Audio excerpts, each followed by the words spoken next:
Hello chess fans, this is Rick from Chess to Impress with coverage of round 3 of Altibox Norway Chess 2019. It was a very eventful round. These are the results. Carlsen beat Grishuk in the classical game, so he got 2 points for that.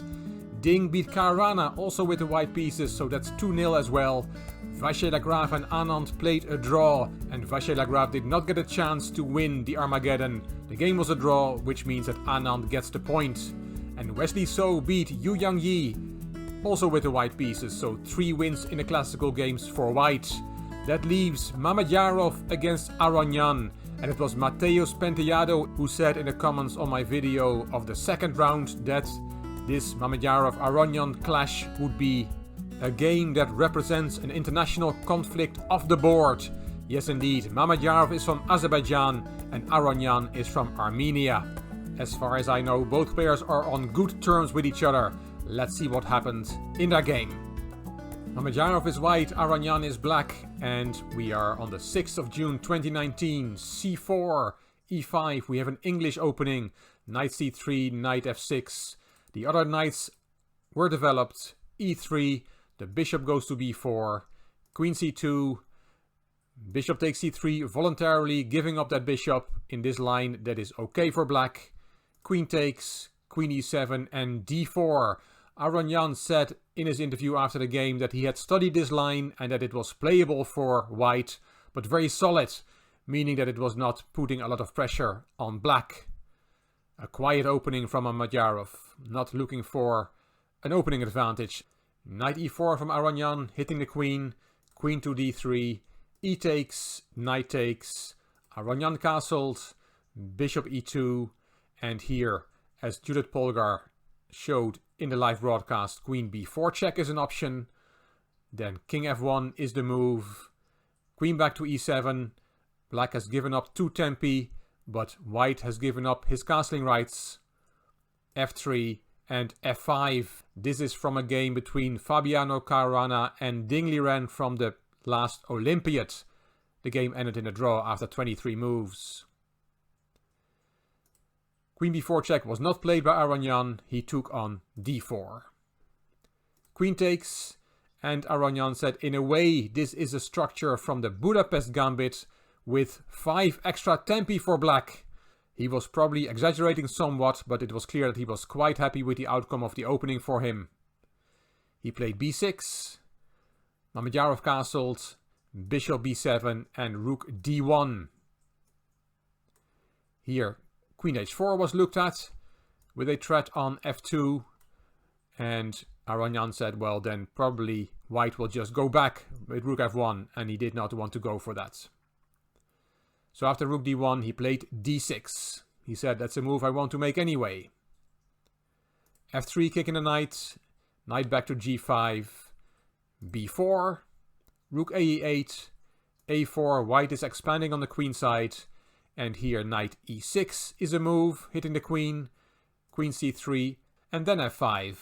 But Aronian said this is a bit lazy. Apparently Aronian did not want to be lazy in this game.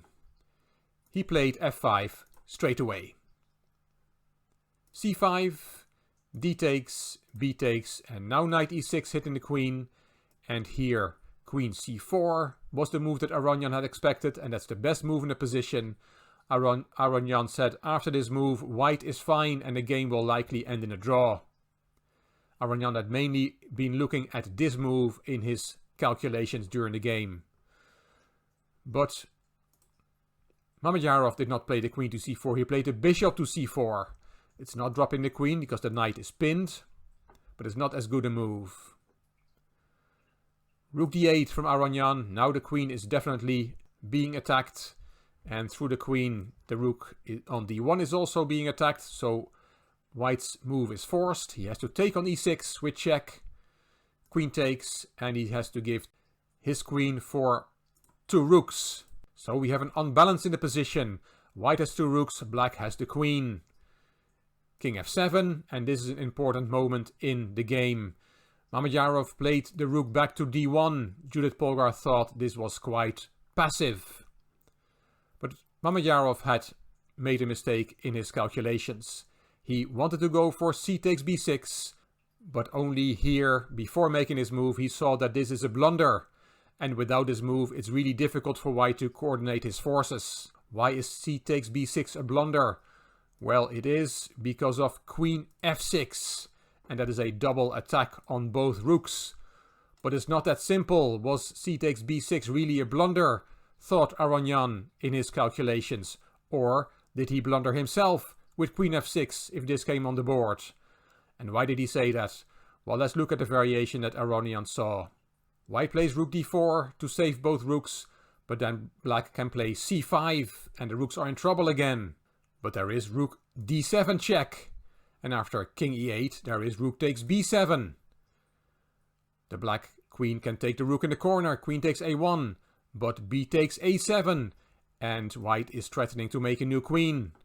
The variation continues.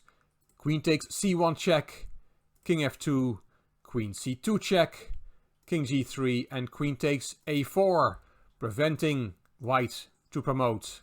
But white can promote anyway. Rook b8 check, king d7, and it is a girl on a8. White wins. So let's go back.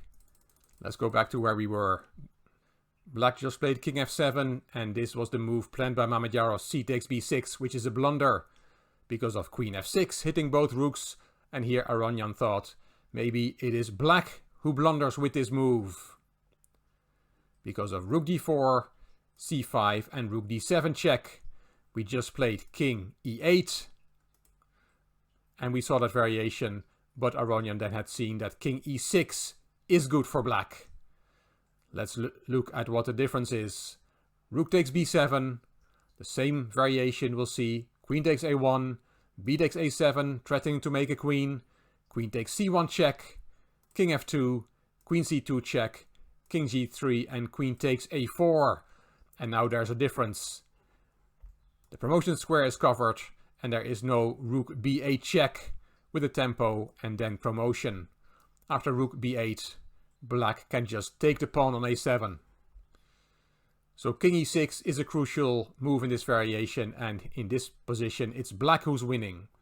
Which means that c takes b6 is a blunder after all, and Mamedyarov had seen that just on time. So he did not take on b6, he played his rook back to d1. B takes c5, and keep an eye on that pawn. Rook e1, again too passive according to Polgar, and Aronian agreed in his interview after the game. c4, there goes the pawn forward, and bishop d2 was played. White has to develop his forces, has to coordinate his pieces, but it's not that easy. g5 from Aronian, and he explained that black has a strategical risk and has to act fast. If white can coordinate his pieces, black is busted, said Aronian, and this move is somewhat paralyzing white. Bishop c3, and then g4. F takes g4 and queen e4 with a little threat of checkmate on g2. Rook a2 to protect the g2 pawn. Queen d3 harassing the bishop, and bishop a1. And the pawn keeps marching on, c3. Rook f2 and bishop e4. Black is centralizing his pieces. Rook c1, and that c-pawn makes another step, c2. And here Mamedyarov was so disgusted with his position that he resigned here. Maybe a little bit early, but at the top grandmaster level this is an easy win for black. How's black going to win this? Well, let's first see what he's threatening. If white, for example, takes on f5, then there is queen d1 check, and you cannot take that queen because the c-pawn will take back and will make a new queen, which means black has won a rook. So rook f1, only move, and then queen d2 with that mate threat again on g2, and that threat will cost white a rook.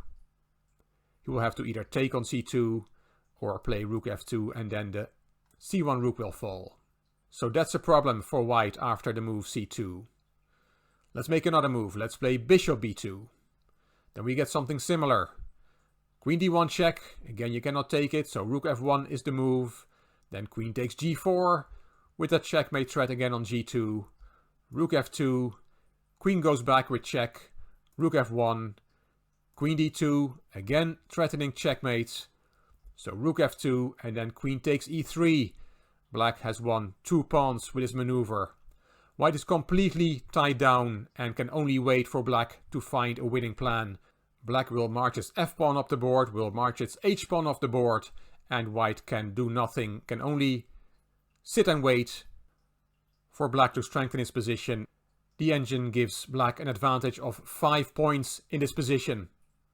So Armenia defeated Azerbaijan with the black pieces, and I particularly enjoyed that variation with c takes b6 and queen f6, and for a while it was not clear who had made the blunder.